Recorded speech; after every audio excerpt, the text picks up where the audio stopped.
Magandang araw mga kaibigan.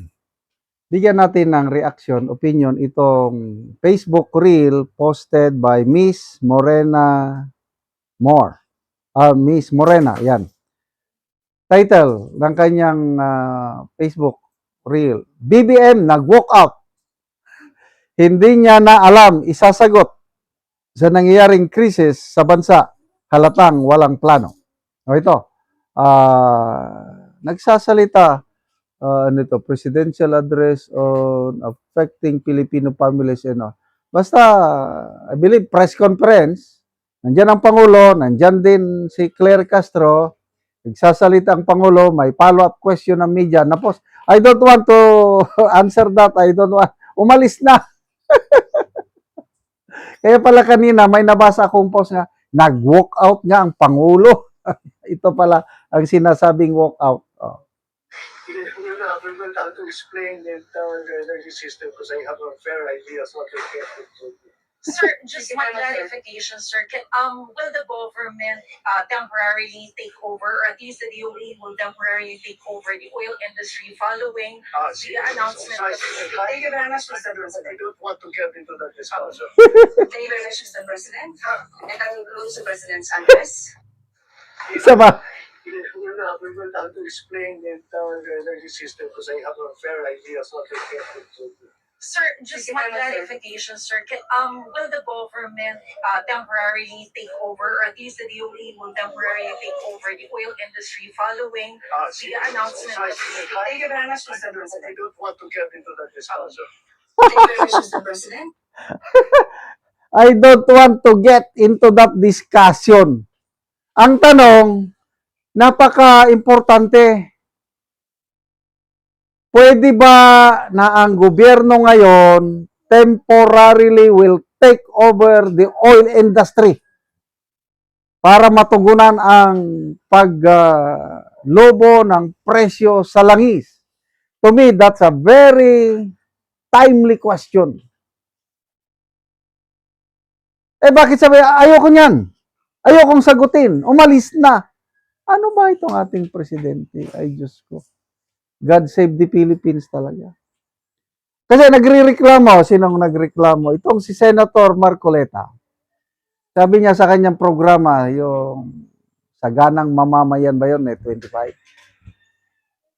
Sabi ng Pangulo, we have a stock of 50 to 60 days na langis. Kung may stock tayo, ibig sabihin, nabili yan ng mura nung hindi pa nagkagera. Bakit ang mga oil companies, sige lang, taas ng taas, parang hindi na makontrol. Kaya, ang tanong ni Senator Marcoleta, yung pagtaas ba is dikta ng pagtaas ng presyo dahil sa merkado o dahil sa greediness na kumita ng pera? Parang tumatayong, opinion ko lang ito, parang tumatayong inutil, nagsisilbing inutil ang gobyerno sa pagkontrol ng presyo. Mayroon akong post na nabasa kanina, shared by Captain Dado Enrique. Sa buong mundo, tayo ang may pinakamataas na pag-increase presyo ng krudo. Dahil more than 100% na sa atin. Compared sa sumusunod natin doon is Nigeria, nasa 78.3%. Sa atin, more than 100%. US is 42%. Malaysia is parang 59 something percent. Lahat naman, halos lahat tumataas. Kailan maliliit lang ang percentage ng pagtaas. Hindi katulad sa atin na grabe, halos hindi na makaya. Gusto kong magbiyahe, di ba, summer na ngayon, wala nang klase ang aking mga apo. Gusto ko silang ipasyal. Kailang limitado ang mapasyalan namin dahil yung dati, mag-full tank ako sa aming sakyanan, 2,000, wala na. Full tank na yon. Tapon, nagpa-gasap ako, 4,000 ang aking naibayad, half tank lang yun. Kung mag-full tank ako is, 8,000 na. Mahirapan na. Talagang, so, lahat naghihirap, except ang nasa poder. Bakit? Ang taga-palasyo, kahit mag-1,000 ang litro ng diesel, baliwala. Bakit? Alam nyo ng rason. Ang pundo na sa kanila. Ang mga mambabatas, kahit 1,000 ang litro ng fuel, wala rin. Bakit? Mayroon nga silang 2 million Easter bonus daw eh. Pondo, minilyon, natatanggap nila. Certification by, liquidation by certification lang. Hindi nila maramdaman itong krisis na ito. Ang mga nasa poder. Ang mga mamamayan, hirap na tayo. Okay lang sana kung ang leadership natin maasahan mo. Katulad ni Tatay Digong natin nung pandemic, na kikita mo talaga yan, yung kanyang cabinet meeting, televised. Napapakinggan natin, namomonitor natin ang ginagawa at ako, nagkaroon ako ng assurance na hindi tayo pababayaan ng gobyerno nung pandemic. Ngayon, mismong tanong ng media, ayaw niyang sagutin. Pwede ba i-take over niyo muna sandali ang oil industry? I don't want to deal on that. Anong klaseng presidente tayo meron? Basa tayo sa comments, Anta, Karim. Ano na naman, Claire? Palmera Homes. Basta ako, si BBM ang pinakamagaling na Pangulo ever. Sarcasm ito. Dahil sa kanya lang natin naranasan na mag-ani ng palay kahit katatanim lang. Ngayon, bigas na po ang itatanim ng ating Pangulo, hindi po na po palay. Kaya madami ang nagmamahal kay BBM.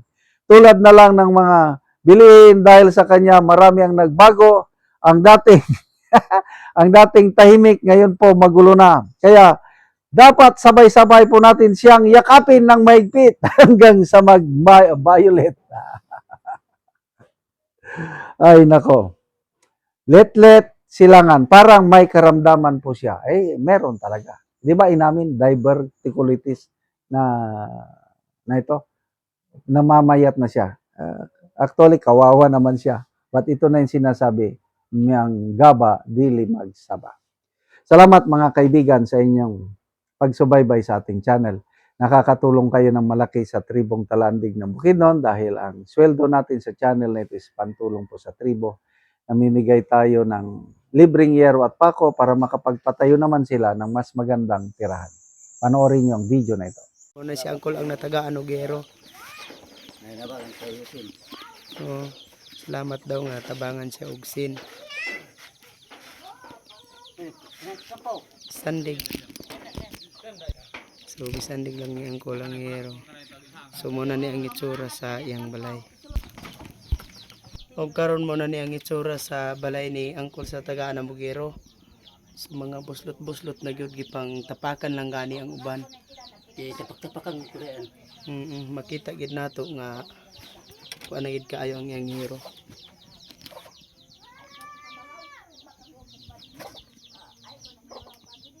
So mauna ni ang ilang kahimtang sa ilang panimalay. O karon Kol, pila na ni katuig ang imong balay sa imong atop ngayon ani ang itsura? 12 na katuig. 12 na katuig. Kay kuan natay mga kurtahan igo naman sa pagkaon. Basta nga daot na ng mga sin. Oo, so lagid ka nakaatop. Awa tama wa ko makaatop. So unsa ra day imong trabaho Kol? Mais Mais lang. So gabasok lang gyapon. gabasok. So naa kay estudyante Kol wala? Na Pila ka buok yung estudyante? duha. Duha. So unsa na yung mga grade? Grade 5 o grade 6. Grade 6 o grade 5. So kuan gid Kol ba? Taman lang gyud sa estudyante ang imong kwarta. Dari sa mga pagkaon. Galisod gani mo sa inyong pagkaon Kol. Salamat Ginoo nga sa pagtabang sa sin. Oo nga kuan. So naa pa kay asawa karon Kol? Nagkuan nagluto man siya nag-apro ng pas hindi na to siya mag Oh, so nakalakaw siya. So ikaw lang karon ang nabilin sa balay. Oo. Oo. Siguro. So nagpasalamat si Uncle sa Ginoo sa nagtabang sa sin nga makaatop na gid siya. Salamat kay Col. Salamat.